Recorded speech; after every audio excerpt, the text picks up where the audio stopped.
Forward first. Red first, green. Green goes top. Red, you're down. Down there. Bottom, you set. Go away. Right, green.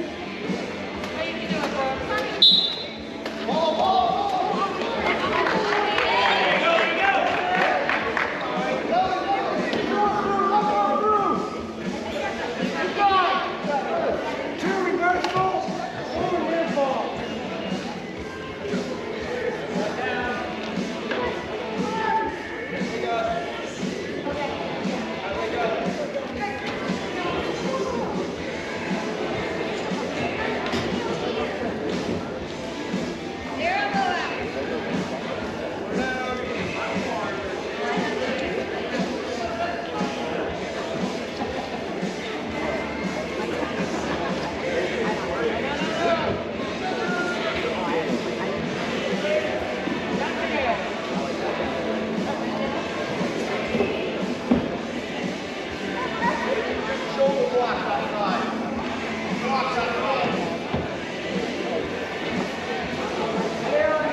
Jackson Young of Moscow's, Landon Rollins of Kellogg.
Chest out now.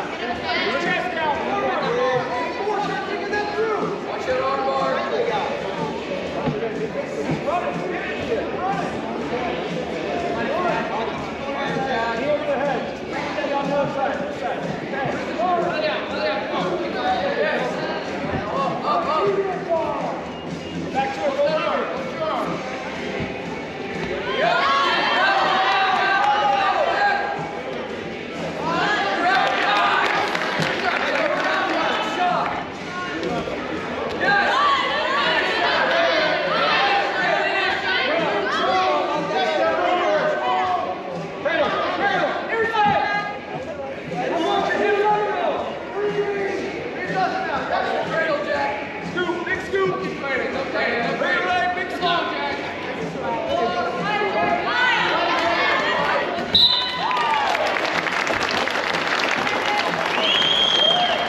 164, Benson Godfrey of Moscow, Lorenz Hoffbauer of Kellogg.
Next up at 165, Tyler Jeffers of Moscow, Evan Hagbloom of Kellogg.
Next up at 190, Declan Ryder, Moscow versus Levi Brown, Kellogg.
And that concludes the JV matches for tonight.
just do it by either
The first match of the night will be an exhibition match. And at 140 from Moscow, Hayden Palmer. And from Kellogg, Kellogg White.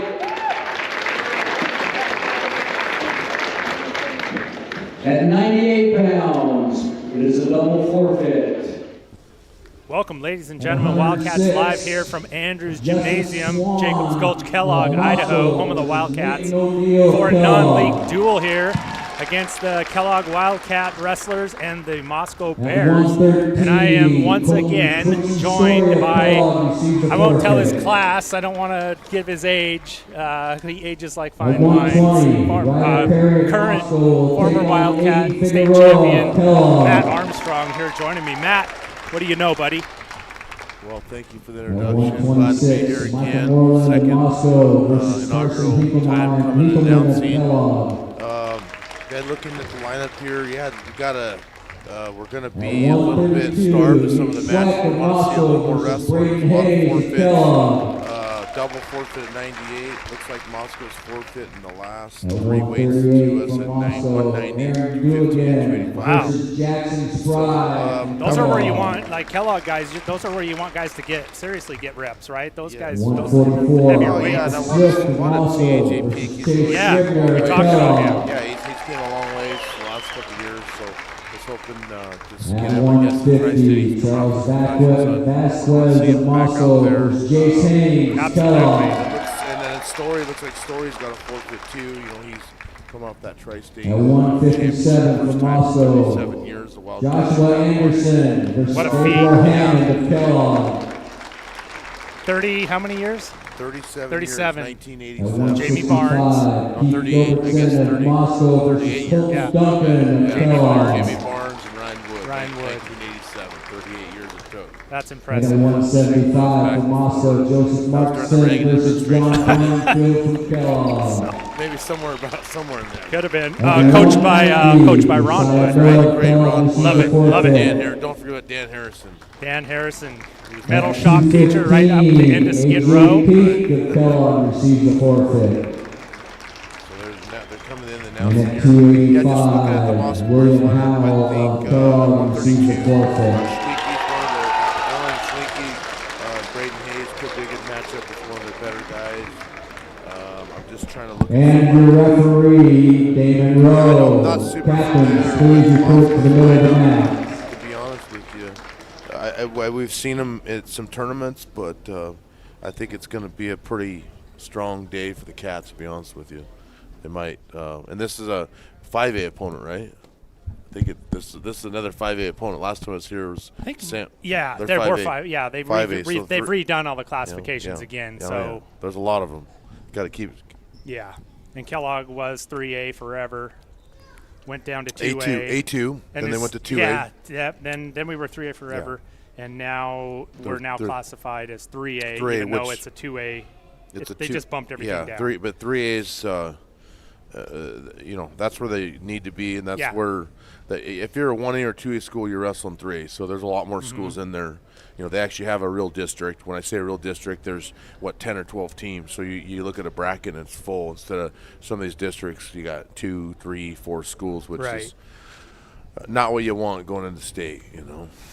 No, you want that's one of the aside from student population, that's one of the things that went into the decision of bumping from 2A down to 3A. Yeah. I mean 3A to 2A is you're competing against similar size schools. Yeah, well, and the thing with wrestling that I like too, whether it's 6A, 5A, 4A, whatever, you weigh in the same as the other guy. Yeah, so true. It's pretty fair. Yeah. I would say the biggest difference between the 6As, we'll say in, let's say 3A or 4A, is the money that the school might provide for them to travel. Right. And then you probably have a lot more coaches in some of the bigger schools because there's more people in those populated areas. Yep. So they maybe these bigger schools have a little more. So it looks like we have a match here. Start off here an exhibition. We got Hayden Palmer of Moscow versus Kellogg White of Kellogg. Any relation to Billy White? I don't know. I don't think so, but it's possible. the great Billy White.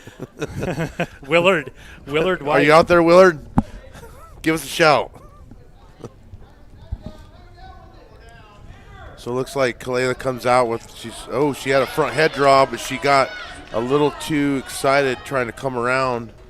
And Palmer hit a fireman's dump and gets 3 takedowns to get this going. Keep the terminology coming, Matt. This is what people are tuned in for. Right. Yeah, I want them to really take it in and just get more fans, right? Pretty soon. This is a pretty good-sized crowd we got out there.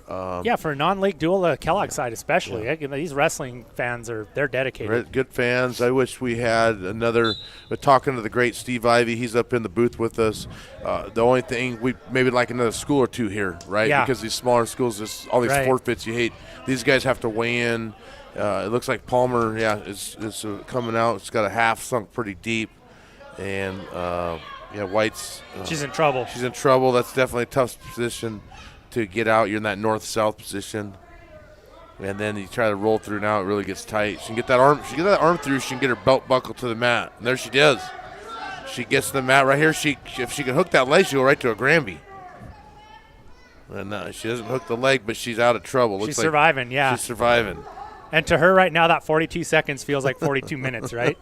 Yeah, she should get a little breath well, there. She is. See, pop that head out, and it's a whole new match. But they haven't. He still hasn't given any points yet, but at least now she's in a more dominant position. Yeah. Well, obviously, from your back, now you're on top. Right. She needs to stuff that. Uh-oh. She got her hips down on the mat. Yeah, she was in a good position to hit a reversal there. Now she's going what we call a pig roll. My terminology is fat man's roll, or you call it pig roll. The problem is when you don't get that, you look right into a half, and it looks like Palmer's going to get the fall with 10 seconds left. Let's see if we can get a replay of that. A little replay. And your winner from Moscow. Yeah, right there. There it is. Look at who's that referee, Matt? That's Damon Rowe, class of 90. What was he? 98? 99, 98. Yeah, it had to be 99, 98. Yeah. He's a lot of multiple time state placer. Now we're getting into what weight class is this here? 106. Okay, so we're starting it. We got Justin Swam of Moscow Mighty Bears versus Nate O'Neill, Kellogg. O'Neill comes out with a takedown right away, puts a leg right in. O'Neill's a tough kid. Yeah. Been doing a lot of wrestling. He's been wrestling. Wrestling family, since he's little. Dad won state here, so he's been wrestling a long time. I think he's got a little brother that wrestles as well, doesn't he? I think you're right. Yeah. So definitely wrestling family helps. It's an easier sell when you're trying to talk kids into wrestling when their parents have done it. He's got a bar. He's running over his arm bar. He's got to get that bar a little deeper. There you go. He stepped over nicely. Now he just has to adjust his weight. And sometimes in that position, see that's real tight on that hand. He's got sometimes that hand. You want to let that arm. Yeah. Well, you let that arm go, and then you just readjust. Sometimes you want to pull that arm out and just hit that north-south position. Yeah. See, with the little guys, you can tend to get away with it. Now, if that's a 190 or 200-pound guy, you'd pull that arm off and just go north and south. It's just too tight. So, but he got his near fall. He's off to a good lead here.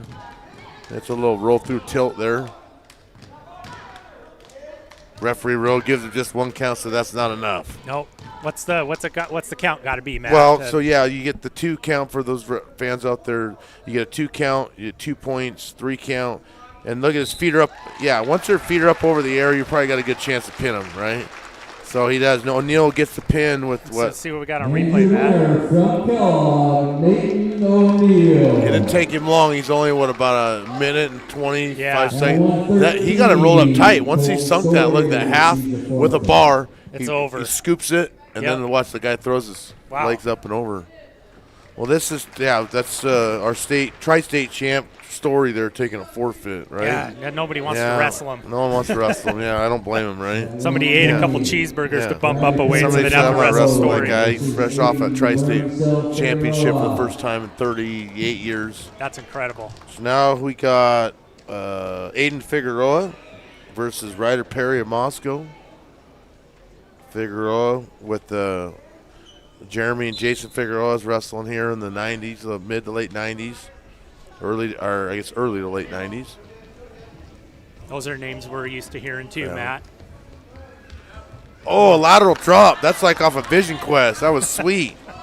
Oh, look at that. Look, he's got it sunk deep. He might get the pin here early. It looks It's solid. tight. It's Yeah. tight. It's tight. You know, that's where you want. As a coach, you're saying, be a pinner. Now we're not going to And he get the gets end of it. that pin, Matt, but I think we will get the move there.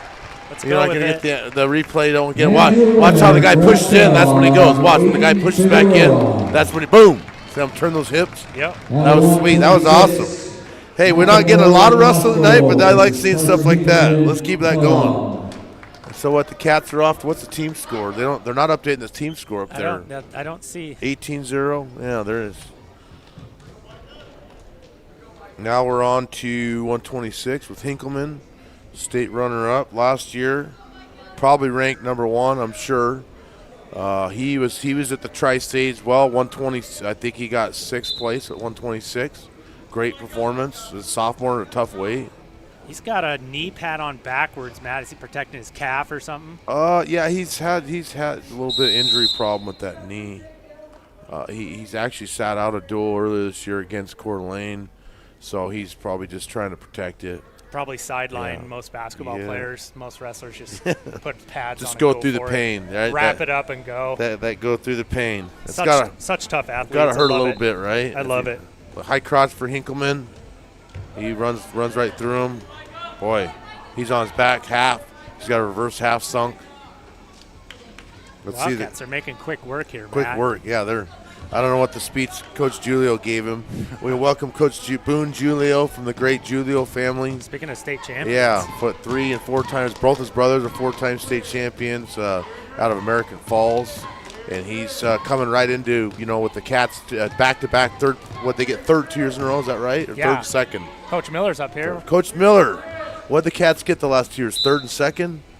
Third. Back-to-back third. Brought 2 trophies. So Coach Julio is coming in after the great Scott Miller decided to step down in retirement. It's my brother. My brother Scott. Yeah. Coaches Miller. Hey, Simon and Scott, they should be brothers. They sound alike. When people ask if we're brothers, we say it depends. Who are you? What do you want to know? He's got more hair than I do. It's kind of like the end of Blades of Glory. When they get done, he says, "I never had a dad," and he says, "This is my brother." So, and there's Hinkleman. So Hinkleman gets a quick work. Some people, as dominant as they are, they're just not pinners necessarily, or he didn't want to pin them. Right. He might not. He might ran up the points. You want to play. You want to play around. You want to hit some moves, and I get that. You made weight. You want to wrestle. You don't want to pin a guy in 20 seconds. We have one bug we got to work out is they're using the top for the individual bouts, and they're not putting the match. So score. we'll ask Coach Miller. Coach Miller, is this one of their stronger wrestlers for the Bears? The Swakey? Am I saying it right?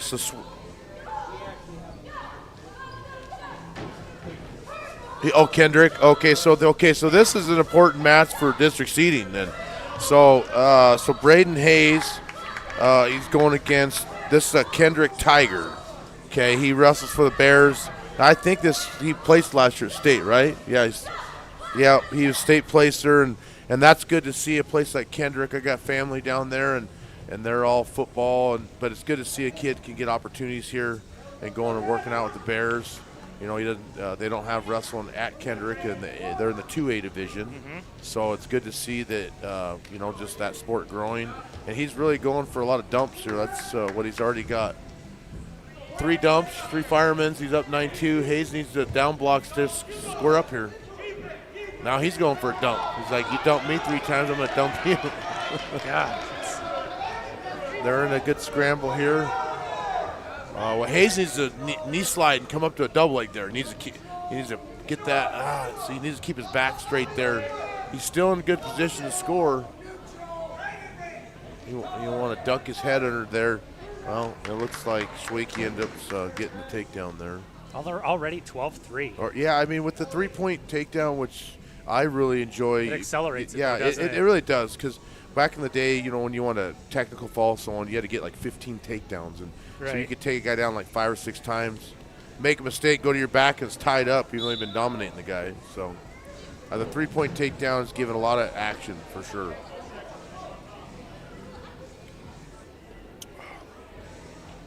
So this match is important for Kellogg. maybe not in the dual score, but for districts. You know, Yeah. this kid's probably going to be seeded. I'm sure he might be one of the top seeds at districts if he plays the state. So, you know, Hayes needs to have a strong performance here, and if he can maybe pull out an upset here, that'd be good for him to have a good seed at districts. I like that they are able to do this. You know, come and wrestle when it's they don't have a team. It really. Well, and then once again, like last time I was here, another 5A opponent, and Kellogg is well in hand. You know, last time I was here last year, they took down Sandpoint pretty good. It was quick. And this one, you know, could get out of control as well. It looks like this is, according to the great Scott Miller, this is probably the toughest match of the night for the Cats. They might have a couple other guys. Looking at their roster, a couple other guys I've seen their names around, so there could 175. Joseph Markison versus Brownfield, that could be another one. Yeah. But Hayes is doing all right here. Yeah, he's just giving up those takedowns. So he's down 13 now. He's down 13, you know, so one more turn or a takedown, he's going to be technical fault. But, you know, in this sport, with the reversal and put him to his back, you're right in it at 10 to 16, the way the scoring is now. So he's got him locked up in that far side cradle.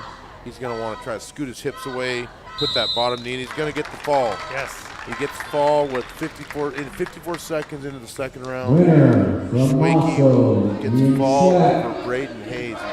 So he locked that up. He actually hit, we'll call it suicide cradle. When you roll through on your back, we call it suicide. But you're pretty safe if you have the arm. Because the momentum will take him. Well, you're rolling across your own back. You don't really want to, but when you have the arm locked in, you're He'll safe. take you over, but sometimes the arm can slip out, and then all of a sudden you're flat on your back. So I guess Swakey was ready to gamble, per se. So now we go 138. Moscow Bears have Aram Donigian versus Jackson Spry. Okay. This could be a good match. We got Coach Miller and Steve Ivey, multiple-time state placer for the Cats. What did you get Steve at state? 5th and 2nd, so he's a state runner-up. And his son did all right. Yeah, his son definitely is in the history books here at Kellogg. 3-time wrestling state families, it's a pretty big thing, isn't it? I mean, small towns especially, but I mean. Well, I'm doing coaching over. It's and the other thing about it too is that it's not. You have some of these families that you're selling the sport to, and it comes down to like, okay, I want your kid to lose weight, and they don't understand that. Or you want this kid to, he wants to go to a field trip for Boy Scouts, and you're like, listen, this is a commitment. I want you here every day, and so you don't have to sell that with these wrestling families, right? Not at all. You try that, Steve Ivey, you try that with him, and say, get your ass to practice. What are you gonna say? Well, right? I saw an article about wrestling. When you teach your kids wrestling from a young age, you teach them, like we try to do in all sports, but a lot of life lessons. There's no quit. Yeah. There's always going to be someone better than you, and the only way to get better is to work harder. Yeah. And everything that the foundation of wrestling just makes hardworking kids. Yeah. I can't count on 5 fingers, one hand, of kids at Kellogg High School that are wrestlers that aren't hardworking kids. They're all just. Well, especially over here in a community where their parents work hard every day for a living. Absolutely. They're up there minding, doing hard work, so it comes pretty easy. So right now, I think, Spry is down 3-1. No, he's up 3-1, right? Yeah, he's up. Yep. Okay, he's up 3-1. He got a takedown early on. Looks like he's in. He's got the elbow here, and it looked like Dorigian. See, his name's a tough name. Donigian. So this looks like it's going to be a pretty close match, pretty competitive match. Let's go into the second round. Spry's up 3-1. Coach Purdy's out there giving instruction. We got the new coach, Coach Boone, taking over at the helm after how many years were you here? 15 years, Scott Miller, 15 years. And I'll probably be joining you here in a couple years as well. Maybe we'll do some announcing together. We'll do some. And Spry's in a high crotch. He's in. He's going to take right to his back. So Donigian does not let go. He should let go of those legs, and he basically gave Spry, looks like 2 or 3 more, 4 more points, and that's just when you gotta bail. You gotta bail there. Once the guy's got you, you let go, get your belly. And it looks right now like Donigian has a free move. There's a locking hand. You cannot lock hands. So so he's gonna get 1 for escape. And now he's going to get 1 penalty point as well. Yeah, there's a technically, referee Rowe gives a penalty point. You cannot lock the hands when you're on top of the opponent when they hit the mat around their waist. Ooh, nice duck under there. That was nice shot by Spry. He really stepped in, penetrated, 3 more takedowns.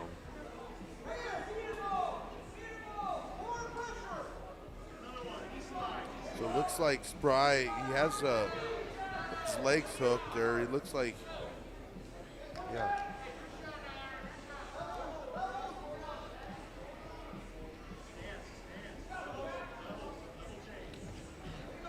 Looks like Spry going for a swing single. Now he's trying to run corner, trying to short drag, trying to drag. He's going to try to hook that arm and come out and hook that leg.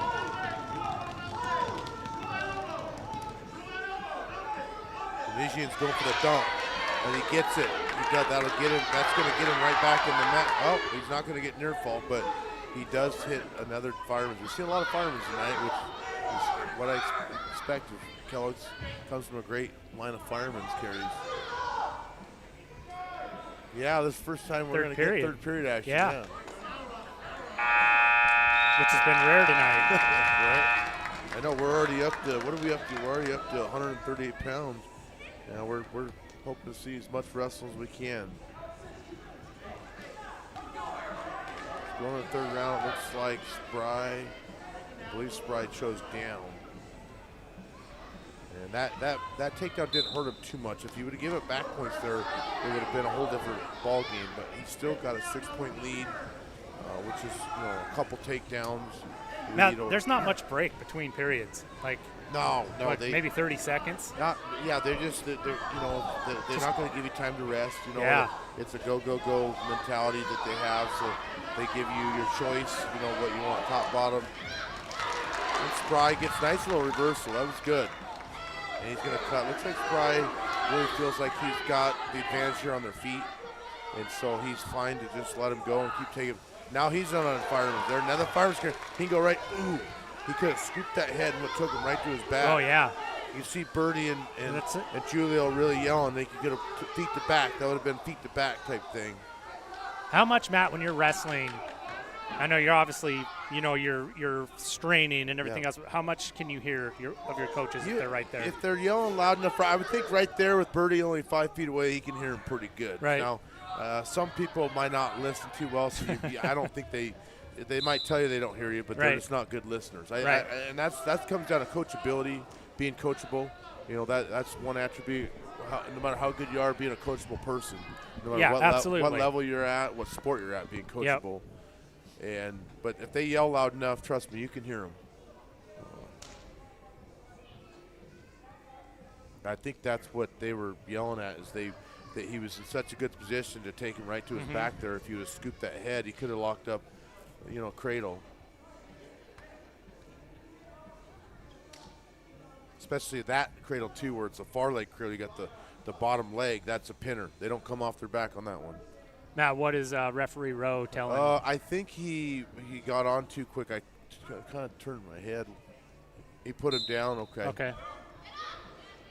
Yeah, both this match. The great thing about this match is that so referee Rowe gives a stalling there because Spry just drove him off. You need to try to keep him. You got to keep him engaged. It's your job to return him to the mat. Yeah. Okay, so push him out. You get a fresh start. He needs to try to pick him up. So is that a warning or is that a point? Warning. That's a warning, and it looks like it's the second time. So now he's going to give him a point or neutral, and now he's going to get another point. So Spry's been dominant this match, but he's still kind of in it. With the takedown, with the takedown and 4 near fall, he could be back in it. Spry, I bet you Spry's probably had 4 takedowns, 5 takedowns. So he's been dominating, but all it takes is one time to your back. And this is where it gets tough. You're 5.5 minutes into wrestling. This is where both guys are tired. Yep. Tunisian's trying to chase. Yep. See one there takedown. It is. He's within 5 now, and you can see his coach is really get a boost of energy over there. Oh boy, he's got a wrist and a half. He's got a burst of energy here, doesn't he? Yeah. He got him back in the match per se. Yeah. Just going to run out of time here, but Spry, lucky to get the horn here. Yeah, I don't know if Spry's running out of juice or what the deal is. Yeah. But he does get the win for the Cats. He gets a decision, and that'll be 3 team points there.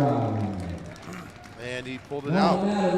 Sometimes it don't maybe look the best, but he still got the W, got his hand raised, so good for him. Yep. A lot of great takedowns.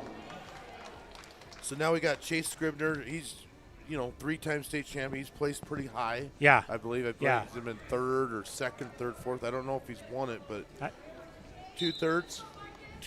Tough kid, tough on the football field too. Yeah, what was he? What did he play in football? Played some linebacker. He did. Well, he played center when he was younger. Yeah. I mean, he's just a tough Utility. kid. Yeah, he is. And we talked about this year in football. He was everywhere. Whether he was linebacker or playing in the secondary, he was everywhere, making tackles and flying around. So Marcus Swift of Moscow. It looks like a name that's pretty familiar. I believe he's got quite a bit of experience, so we'll see what he can do to stay with Scribner here. Scribner's trying to sucker drag by Scribner. Great sucker drag.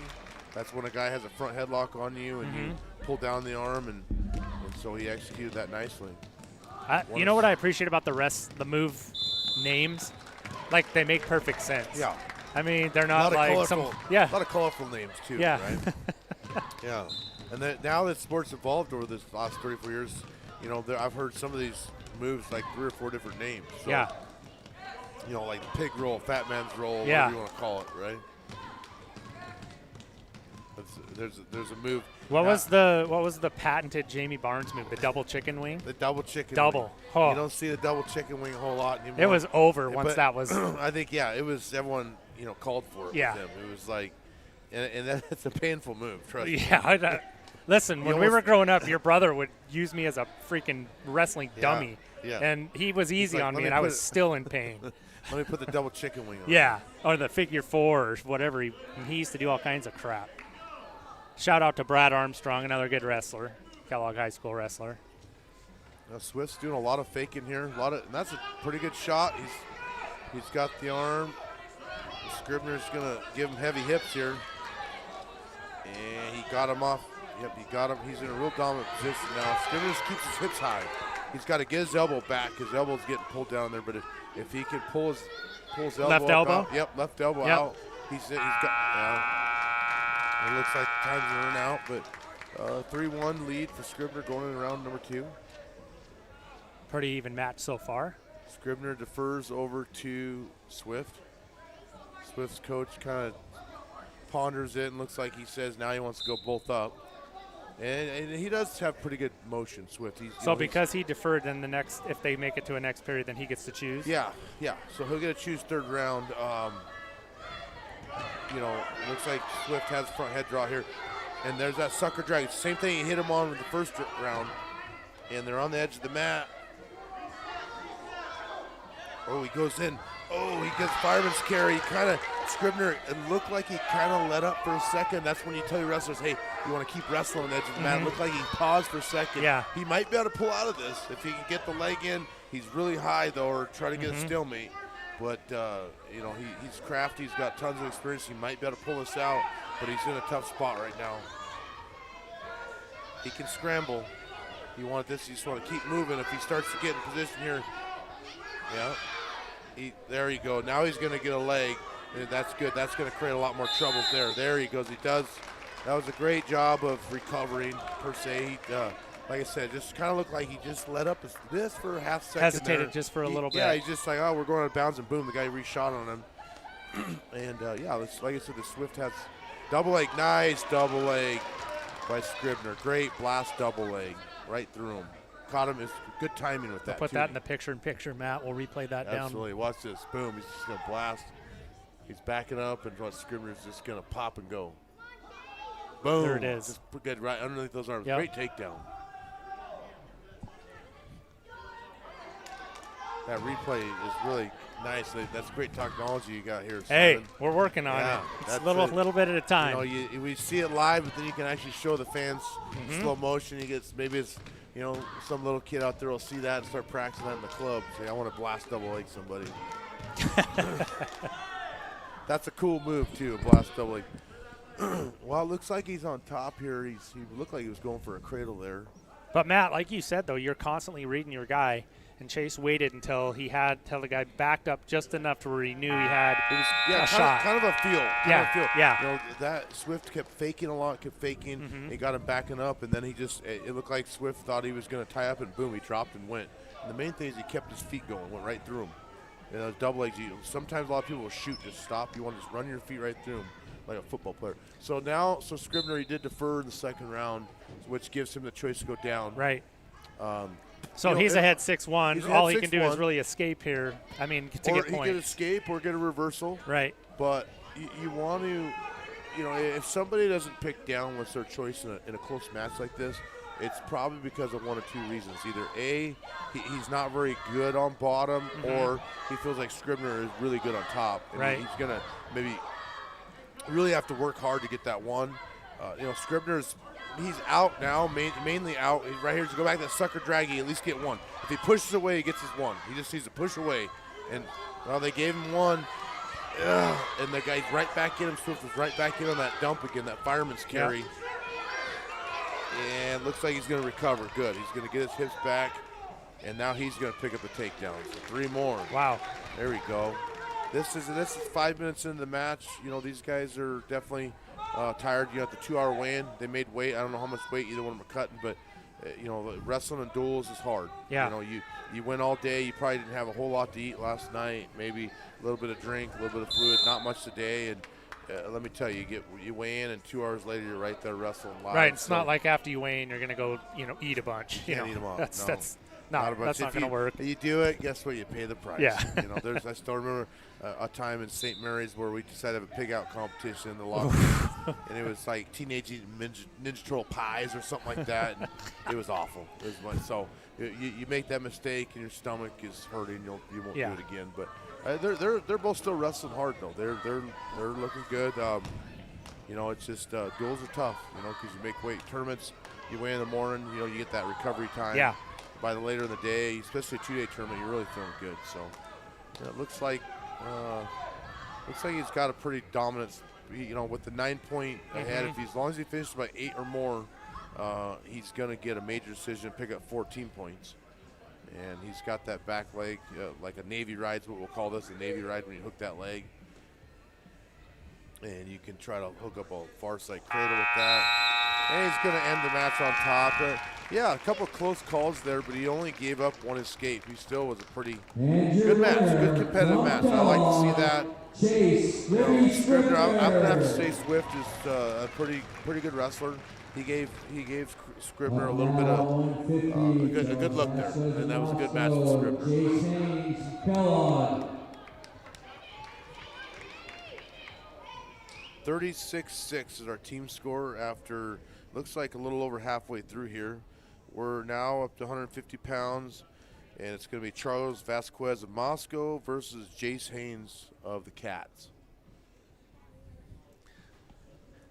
I think Jace Haynes had some dad and uncles that wrestled as well. Speaking of their family connection. Yep, long list. I think they both placed several times yeah, some here. Good wrestlers, yep. And Jace, he's been wrestling a long time. He was here starting the club, I think, when he was 4 years old. I saw him here wrestling. He's really leaned out here the last several years, looking real great. I think he was a bigger kid, like through middle school and the younger ages, and now he's, kind of really chiseled up a lot. So.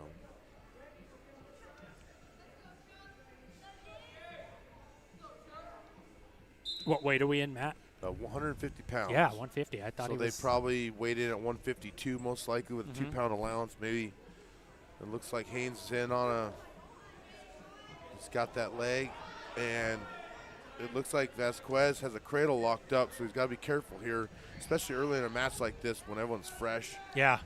It looks like he gets the takedown. He's got a leg right in, but he's pretty high, and Haynes gets the reversal.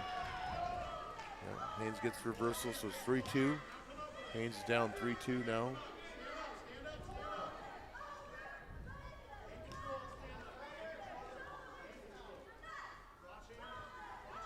So the reversal's still 2, but the takedown is now 3. Yeah, that was the only thing they did with all that. So it looks like he's got a tilt here. Haynes is looking for a tilt. What they did, not this year, but last year, a year ago, is they added, it used to be 2 points for a 2 count, and if you got a 5 count, you got 3 points. Right. So to add more action to the sport, they said, okay, 2 counts is 2 points, 3 counts is 3, and a 4 count is 4. So once again, you can get more points, you can get them quicker. And the 3-point takedown, the reversal stayed the same at 2, and escape stayed the same at 1. Okay. So just near fall and takedowns. So Haynes really has he's got that 2-on-1, as we'd call it there. He's really got control at wrist, which he's got a lot of control there. It looks like he's trying to either get a tilt with the bar, and now he's going to put it behind his back, and that's thread the needle, as we call it, and he ran it hard. He did a really good job of running that hard. Put that on his back. He's going to get the fall. And just like that, it's over. Do you think it's a competitive match? Let's see if we got that, Matt. Yeah, watch how he'll pull that arm, He pulls that arm out and yanks it across. From Kellogg, Jace Haynes. See, watch, he's going to run that arm across. Up on the mat now, 157. And then he's just going to run right into him. Boom. Got to get that a little longer next time out. Timing's a little bit different than basketball, capturing a replay. Yeah, how do you do that with all this great technology, Simon? Well, that's off to you, man. Sometimes it's easier when you have. I got some kids that help. Right. Sometimes it's easier when they're. Where's our interns at? Yeah. The baby cats that are coming through here. So 157, we got Joshua Anderson of the Moscow Mighty Bears versus Gabriel Hammond of Kellogg. Let's take down for Anderson.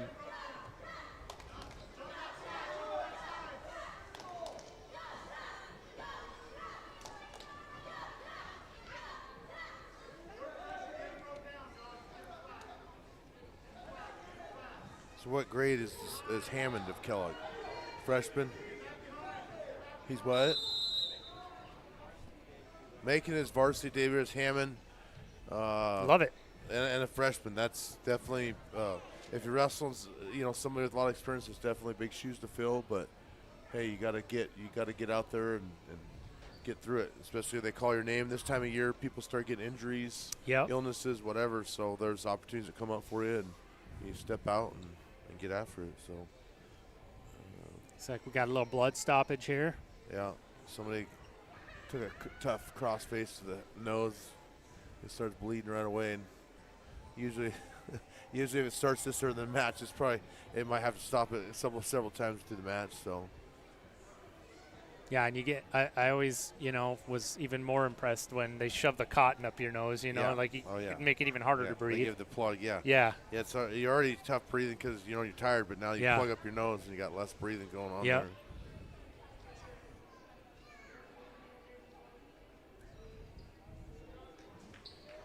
So yeah, we're at 157. Looks like the 165 and 75 pound will have matches there, and then after that it'll be all forfeits. So enjoy it while it lasts, huh? Yeah, enjoy it. Yeah, we got. We want to thank Matt for coming over here.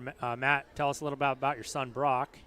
He's in the middle of wrestling season. Yeah, Brock is a junior at Coeur d'Alene, and right now he's undefeated this year. He won state last year. Tri-state. He won Tri-state this year. Got one of the outstanding wrestlers. He just won Raleigh Lane, which had 100 schools in it.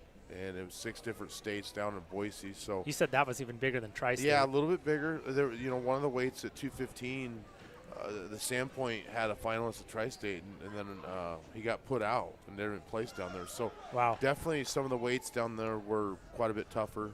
With 100 schools, that's going to be a lot. There was probably like 50-some schools at Tri-State. So he's just having an awesome season again. Yeah, having that's a good awesome. season. Those Tri-State and Raleigh were probably the 2 biggest tests, and then, once the season's done, he'll be hitting a lot of tournaments cross country, try to test himself and see what kind of opportunities he can create for himself. So. And as you mentioned the other night, got some colleges, just there's Oregon put together State. A good resume, hoping to get colleges to reach out to Brock. And he also needs to work on his GPA and ACT, all that stuff. Well, we appreciate you coming over. If we can get you over one more time, we will. If not, I would love to come over get next month. Steve and Scott up here. They'll take over.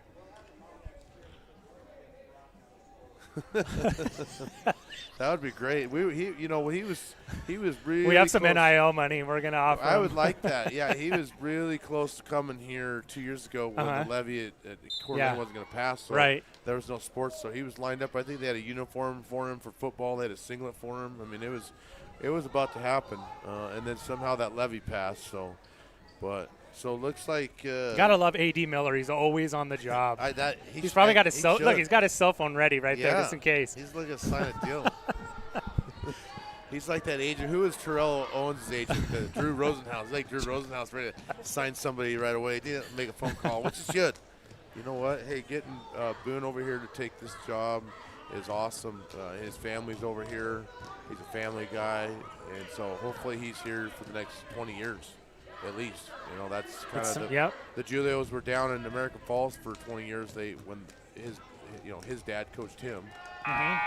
So And so do you know if their whole family relocated or just they're Boone all in Coeur d'Alene. Oh, okay. The rest of them are all in Coeur d'Alene. Yep.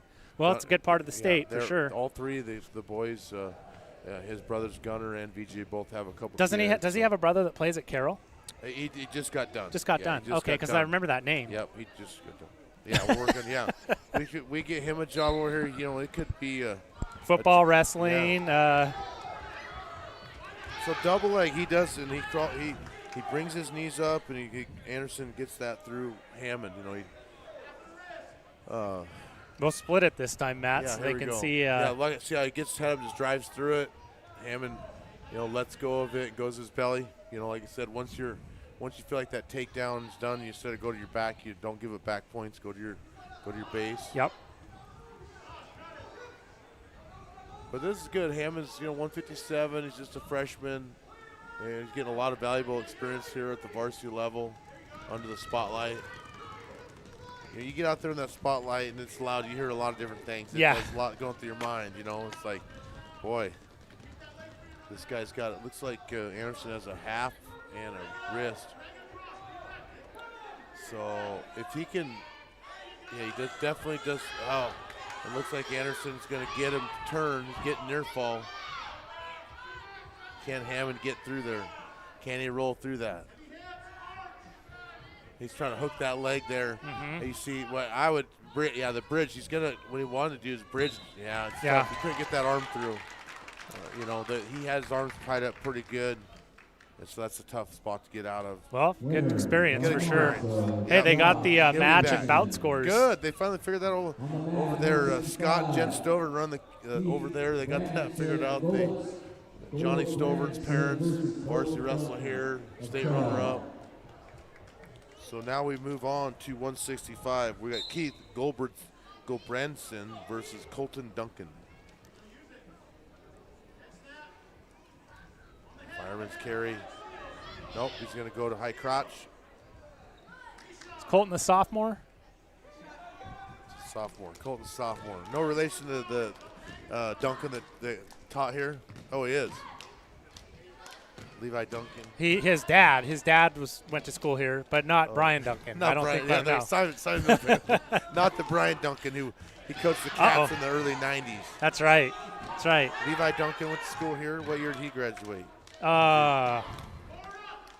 Man, when you've been here for 30-plus years, they just all kind of blend together. Mold together. Yeah, they really. I'd say the mid 2000s. Okay. So he's on the edge of mat one. He wants to get his head up here, hips out. Yeah. So right there. He's going to get back to his feet. Right there, you want to try to get those hands over to his hip, where he can really. See right there, he wants to push those hands to one side. He gets head up, hips out. There you go, he gets out. You get your head up, your hips out, it's going to put a lot of pressure on the guy's hands. So now he gets his one, so we're 3-1 here.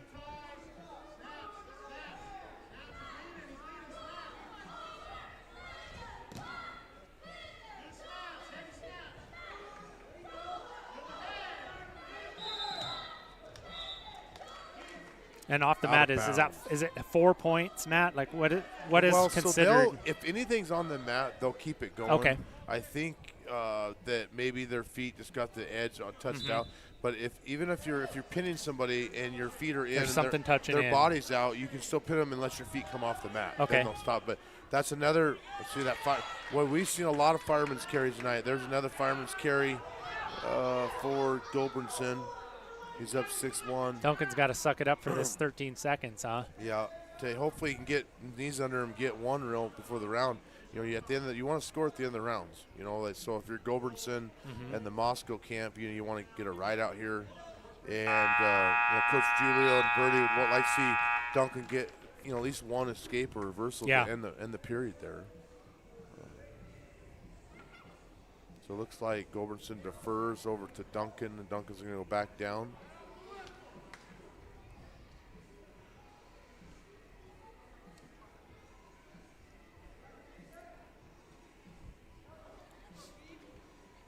It looks like toward the mid and upper weights got a handful of guys from Kellogg filling in here, so that's good to see. We got some new guys coming through here, and they, for the most part, it looks like they filled a full lineup.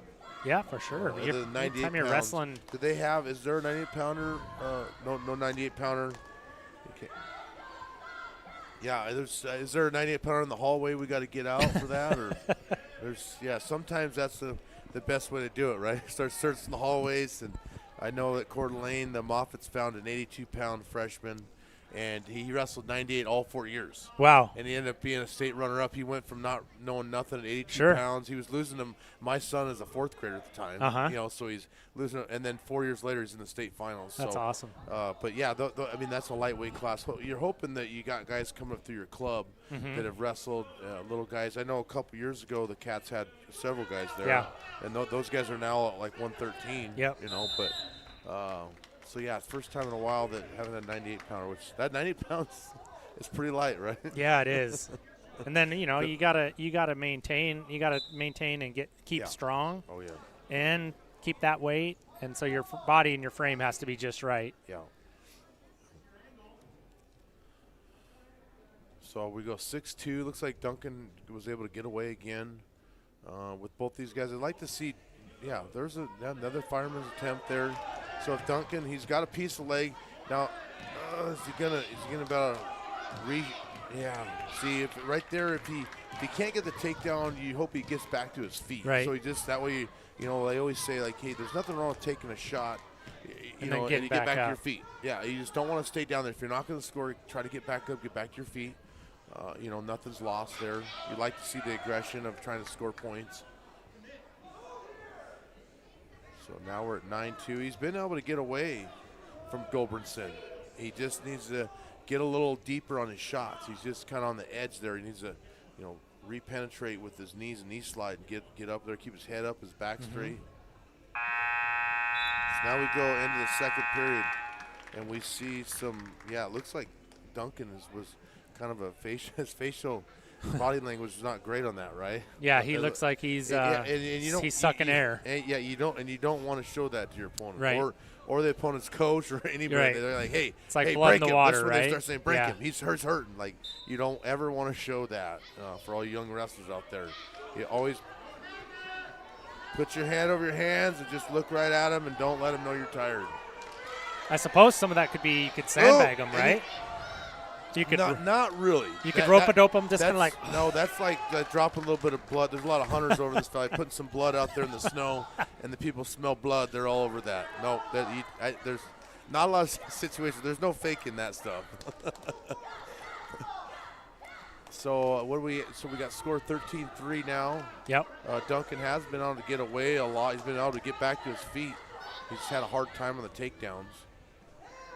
I wonder why possibly if he, if Birdie and Julio had thought maybe put him on top, it may, because sometimes when you continue to get taken down again like this, as a coach, you're like, maybe we're just, maybe we can pin him on top, right? Because we're having a hard time. It'd be great for Duncan to get a takedown for. And there's another one where he almost had it, and didn't get to his feet. He gets in there, he needs to keep his head up and knee slide, keep his back straight. So. He can watch this, and this coach can help him watch this on how he can improve with his body position there. but you know, once again, at least we're getting to watch a full match here, so we can Absolutely kind of announce and let the fans know what the moves are. He's back to his feet. I'll say, you know, he's been good about getting his escapes. You know, he's been able to get to his feet. You know, when you go look at critiques on, you know, it doesn't always have to be, you know, negative. You know, you want to build a guy up and say, hey, you know, you got a lot of great stand-ups. You know, you're doing well getting your feet. Yeah, it doesn't always have to just be celebrate like the positives and then introduce the things that need to work on. So team score, we're at 36 Cats to 12. So with that 12-point lead, they'll get what the major decisions are called. And so they'll get 4 more. That's team 4. points. We're a pin is 6. 4 more, 36-16. But this is gonna be the last match of the night, and then when you tack on these forfeits, it's gonna. Oh yeah. Last one, right, guys? Yeah, one more match, and this should be a good one. Yep. Coach Miller and Steve Ivey, they say this is gonna be a good one. So. Tune in, fans. And who do we got? Who's wrestling? They both look put together pretty well. We have Joseph Markinson versus John Brownfield. Oh yeah. So.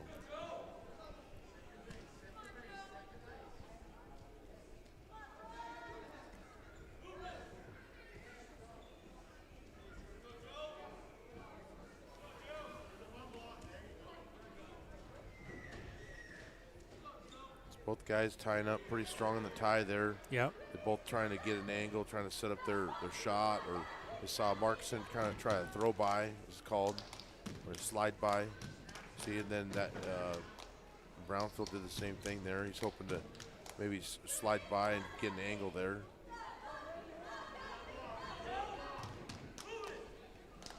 Kind of a feeling out process, you know, with a couple heavyweights giving a couple body blows here and there. So that's what we like, the way Markson changed levels is we call it chest to knee. You want to change levels. It gets your opponent reacting to you, right? Even if you're not going to shoot, they'll have to react, and then pretty soon that'll pay dividends for you later in the match. See there, he tries that slide by. He's been trying that slide by a few times. Both guys, neither guy's ready to pull the trigger yet, but they definitely are, you know, aggressive in the tie. And we got blood time by Markson.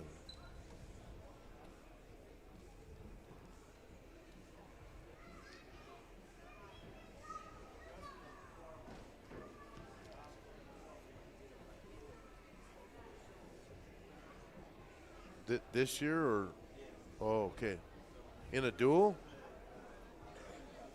Oh wow! Did they have? Did they have a full lineup then or? Huh. Well, that's great.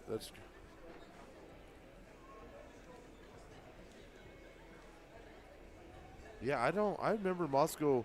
They just have a lot of guys out sick or injuries or? Because I remember them having a little bit more guys than this in the past, it seems like.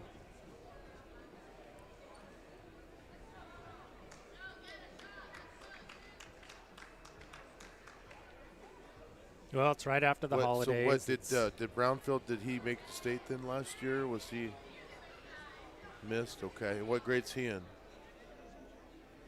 Junior. Okay. Yeah, I think so. Junior, okay. Sounds like it. Yeah, well, he's looks like he's a pretty good sized kid. So hopefully, I'm sure Coach Julio Burrier hoping to, you know, punch his ticket down to Nampa, the Idaho Ford Center, at the end of February. You know, like I said, like I tell people, this district, I'm envious. This district, they actually have a real district. There's 12 teams. How many teams? Yeah, 12 teams. So it's great. You have with JV guys and everything. You have a full 32-man bracket. So those are. Yeah, that's great. You want to, you know, some of these districts now with Idaho's classification are pretty small, and you got 1 or 2 matches. So by the time you get down there to state, you're battle tested. So this match has really been a lot of feeling out here. Yeah. You know, not all. It was 0-0 actually. Yeah. There just hasn't been no blood. No, we've had blood, but we've had blood, not score blood, but. No, we've had a little bit of blood, but that's just from banging heads, I guess. So, yeah, this could be, you know, Coach Miller and Ivy both said this would be a good match. And right now, looking at it, I can't really tell who has the advantage yet. We haven't really seen a real shot attempt by either one of them. We've seen a lot of hand fighting, a lot of hard hands, some throw-by attempts, but it's going to be, it could be one of those matches where it's 1-1. I don't really see a real advantage either guy. So we're going to see, and that's the great thing about wrestling. So far on their feet, they're pretty equal, but, you could get a position like this where they choose down and Brownfield's got a great, something happens. Well, he's got a great cradle, or he's got a good leg ride or something else that he puts the match away. So that's why a lot of times you want to know your opponent and who you're going with. He's been able to get to his feet, and he's able to get away. He gets the one escape. Okay, so usually when you're on the bottom like that, the disadvantage now he's in on that dump. There's been a lot of dumps today, and there's another fireman's carry. Boy, both the Cats and the Bears have been hitting a lot of dumps tonight, which is good to see. Yeah. So now, Branfield looks like he scores first. Looks like Markson, draws first blood per se, even though he was bleeding earlier. Now he's got the first takedown.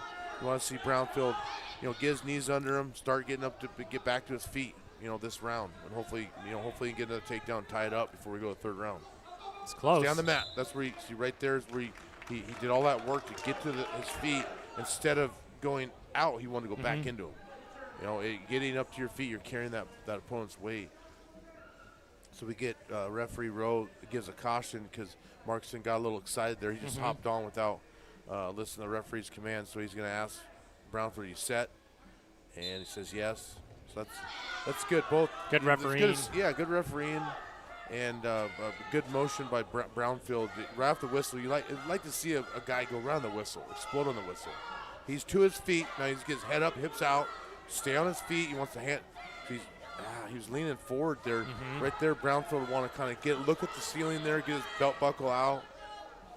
See, he's basically, there's no weight on him, so he should be able to just come up. He doesn't want to wait there and stay. Yeah. See, and that's I can hear Coach Miller kind of scoffing up here. Coach Birdie and Julio tomorrow are going to want to work with him when he gets his feet to go back into him rather than run. You did all that work to get your feet, and then he ran away. You don't want to run away from him. There's no pressure. He's going to follow you. You want to get back pressure and cut and face. So he, Brownfield doing a good job getting to his feet. He just some mechanical stuff he needs to work on, and that's one of the things with Simon too in practice. You need a partner to really give you that pressure. If he just stands up and let a guy turn, he doesn't learn anything from that. So you want to see, you even get against the wall and just cut and face. So stay on. Hopefully, he stays on that mat. Yep. Once again, he's going forward. Yep.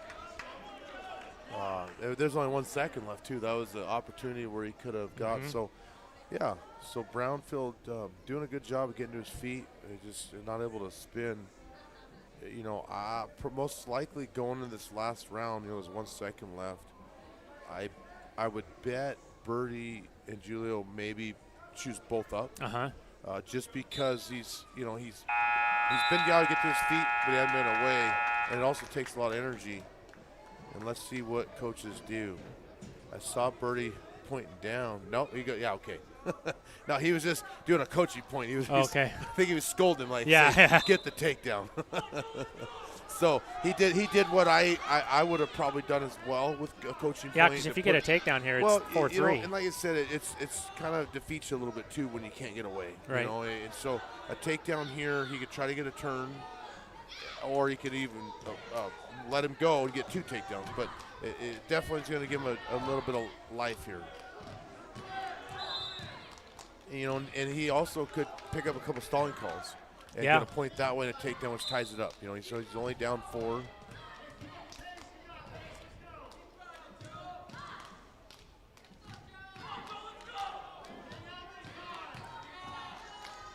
A lot of hand fighting, a lot of hard hands, a lot of hand fighting. Yeah, what Coach Miller and I, what move does he have per se in his bag of tricks for Brownfield? Does he have a fireman's or a little high crotch? He just needs to pull the trigger. Okay. There he does. Now he goes. He's in on a single. His head's in the center there. Good. He's coming up. See, that's great, Simon. That was actually great the way he kept driving and getting his head up. He finally pulled the trigger. There's 1 minute left. Coach Miller says he has a little high crotch that he needs a good shot. Get to one leg now. Now you want to go to one leg and get to that corner. Okay, now this position you might want to look. Don't give it up, as we say. He didn't give it up. A lot of hustle there, Brownfield. And then see his arms going over the head for Markson, so you see him breaking there, Simon. That's a little sign of a break. That's when you want to really. He's in on a single leg. Oh, he rolled all the way through it. He gets the leg. Was that some sort of move you taught him there, Miller? He was in on the leg. He's still got 33 seconds, though. So the crowd is starting to get into it. Yeah, they are. The Mighty Bear bench is getting into it. I know up here it's a close match. You like to see some. And let's see. Markson gets another dump, and he has not given the points yet. And he does. He gets the 3 points.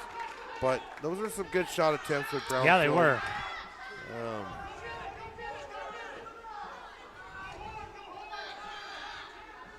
See you later. Good seeing you. Yeah.